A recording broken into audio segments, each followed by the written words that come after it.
Hi artists! So today we're going to be working with, what's this? It's rocks? No, they're too squishy and soft. Oh, is it clay? It must be, oh that's right. I'll be teaching you about clay and pinch pots today. Oof, this clay is heavy. Oh gosh, Miss G struggling. Okay, ignite super strength, and Operation Bring the Block of Clay Back to the Table is a go. So artists, clay actually comes from the earth. Did you know that? It's made from minerals and forms where rocks are in contact with water, air, or steam. Do you have any idea how I'm going to take this big brick of clay and cut it into smaller pieces? Oh, that's right. I can use this tool. It's called a wire cutter. So I'm going to be using some clay here today to show you how to make a pinch pot, but since you're at home and making art with me, you could follow these same steps with Play-Doh, polymer clay, air dry clay, or even modeling clay. We basically need some squishy material that we can transform into a pot. Are you ready? First, I'm going to squeeze my clay between my two hands. It will become easier to work with the more I play around with it and its form.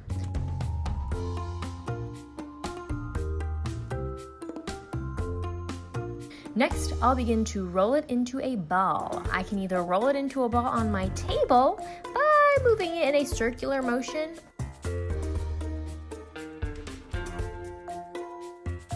or I can use both my hands and rotate them back and forth until I have a ball.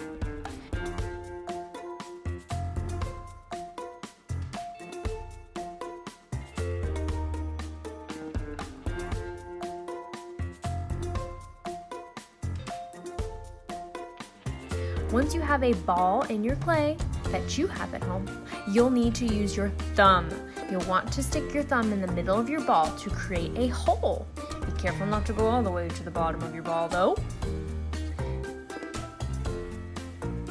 Next, you'll be using your crab pincers. Okay, I mean your pointer finger and your thumb, and you'll be sticking your finger inside of the hole you made to push your hole and the outside of your pot towards each other. It's like you're pinching them together. And we want to do this all the way around our pot so that we make our hole in the middle larger and eventually wind up with a pot. See? We pinch to make a pot, a pinch pot.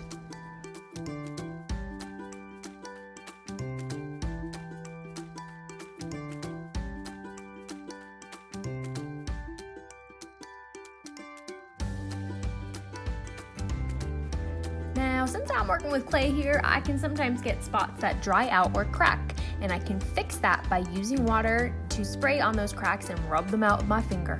I can also go around and smooth out the sides of my pot this way too. Now, with the clay you have at home, you likely won't need to use water to fix those cracks, but check to make sure that your pot has a good shape.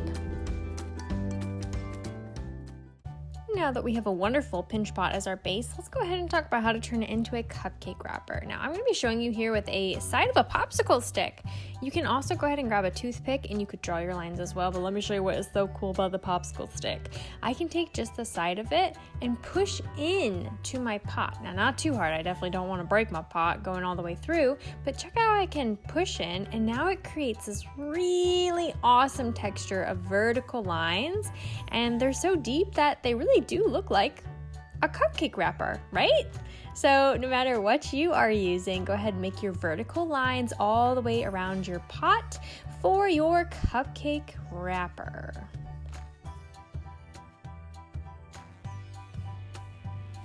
Nice. So now let's talk about making a coil pot for our icing. So a coil is pretty much where you take your clay and you roll it out until it forms like a really long kind of cylinder shape, all right? And what you can actually do with that is then take that really long shape and actually layer it on top of each other to form another shape. So in this case, we're going to actually roll our clay out into thin coils so that we can roll them on top of our wrapper to make our icing. So you can see here that, I really gotta put both my hands into rolling out my clay, making my coils, all right? And I'm trying to make my coils about the same thickness, all right?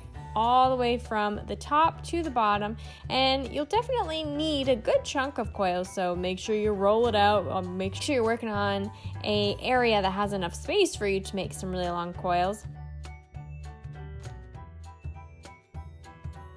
And once you have it, here's what you're going to do. Go grab your wrapper, that is your pinch pot, and I want you to go ahead and place your coil on top of your pot, and I want you to go all the way around in a circle. When you come to the end of your circle, I want you to then go on top of the first coil that you have. Now, when we're making this coil pot, we actually want for our coils to go on the inside so that our middle circle gets smaller and smaller and smaller and smaller as we wrap around.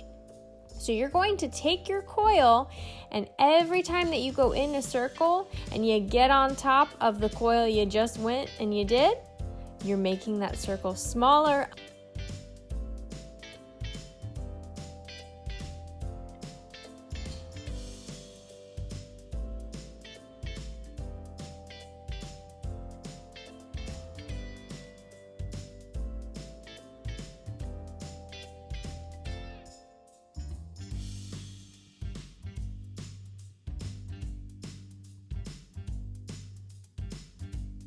Oh my goodness, now check out the top of our icing. So you can see I have now successfully closed that circle for my coil pot, and I can just maybe pick off a little edge and put it up towards the top, look like a little tip of icing. Okay, great. So now here is what I'm going to do, because I am using clay here at school. I'm going to use some water and a toothbrush plus my finger to take my coil pot off of my pinch pot wrapper and actually smooth in the inside, so I make sure that my coils smooth together to create one shape, not a whole bunch of coils on top of each other, but to be one shape on the inside. This will help for when I fire it in the kiln. So again, I can just use water and my toothbrush to kind of scrub them and then smooth it out with my finger. Now, if you're using maybe modeling clay, air dry clay, Play-Doh, whatever you have, you may not necessarily need to do this step, but I'm showing you here because it's good practice to learn for when I do see ya in school, maybe next year.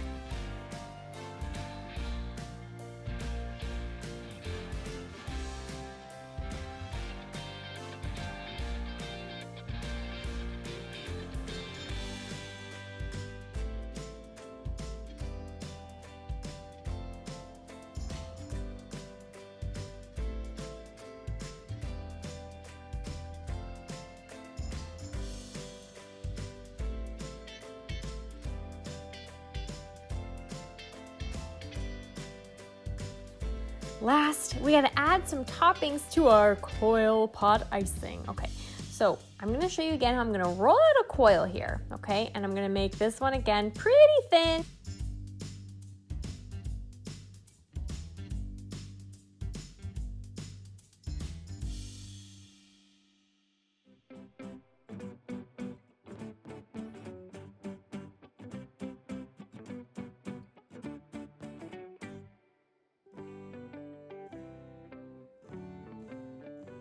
And this time I'm gonna actually go through and cut little tiny bits from it, like little itty bitty, maybe rectangles. And those are going to be sprinkles. So that's what I'm gonna choose to do for my toppings. You could choose to do something else if you would like.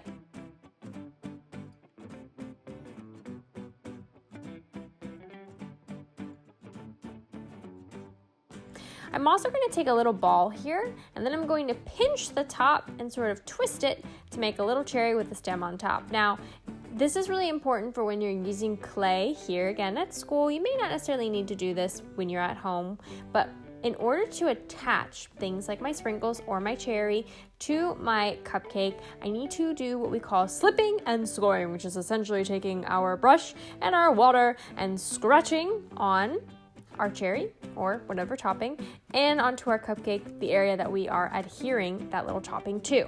So I need to take my little toothbrush, scratch on both sides, and then I can connect them. This just again helps to make it so that our shape stays together when we put it into the kiln after it is dried. Okay, now I'm gonna do the same thing with my sprinkles, and I'm gonna go through and I'm just going to do my slipping and my scoring on the backs of my sprinkles and then onto the front of my icing. And I'm going to keep doing this all the way around, putting them in some different positions, some facing up, some facing left, right, maybe going down, until I am very happy with how my toppings have come out. Again, yours might look a little bit different.